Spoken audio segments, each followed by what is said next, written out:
வணக்கம் நண்பர்களே! எல்லாரும் எப்படி இருக்கீங்க? ஸோ வழக்கம் போல நம்ம வேலைக்கு கிளம்பி வந்துட்டுருந்தோம். ஸோ வர வழியில பார்த்தீங்கன்னா, கருப்பு, சிவப்பு கொடிங்க அநேகம் அழகா பறந்துட்டு இருந்தது. ஸோ அத நான் வீடியோ எடுத்துட்டு இருந்தேன். பார்த்தா திரளான கூட்டம் கூடியிருந்தாங்க. ஸோ என்னன்னு பார்த்தோம்னா, நம்ம முதலமைச்சர் ஐயாவ பார்க்க தான் கூடியிருந்தாங்க. ஸோ தூத்துக்குடியிலேருந்து கன்னியாகுமரி போறாங்க. ஸோ அத பார்க்கறதுக்காக மக்கள் கூடியிருந்தாங்கன்னு நானும் நெனச்சிட்டு இருந்தேன். ஆனா பார்த்தா இருக்க இருக்க கூட்டம் அதிகரித்து கொண்டே இருந்தது. ஸோ இத பார்க்கையில எனக்கே ஆச்சரியமா இருந்தது. ஸோ முதலமைச்சர பார்க்க மக்கள் இவ்வளோ ஆர்வமா இருக்காங்களே! முதலமைச்சர் மேல பாசமா இருக்காங்களேன்னு நெனச்சேன். கூட்டத்த பார்க்கையில நானே ஆச்சரியப்பட்டு போயிருந்தேன். ஆனா ஒரு விஷயம், இது தானா சேர்ந்த கூட்டமா? இல்ல தானா சேர்த்த கூட்டமான்னு தெரியல. எப்படின்னு உங்களுக்கு தெரிஞ்சா கமெண்ட் பண்ணுங்க. ஸோ இந்த கூட்டத்த பார்த்தவுனே நானும் முதலமைச்சர பார்க்க ஆவலோடு காத்துக் கொண்டிருந்தேன்.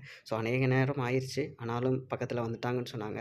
அந்த வீடியோவும் நான் உங்களுக்கு அப்டேட் பண்றேன். ஸோ இந்த கூட்டத்த பார்த்தா, எதிர்காலத்துல தளபதியும் மோதிக்கிட்டா எப்படி இருக்கும்னு நானும் பார்க்க காத்துக் கொண்டிருக்கேன்.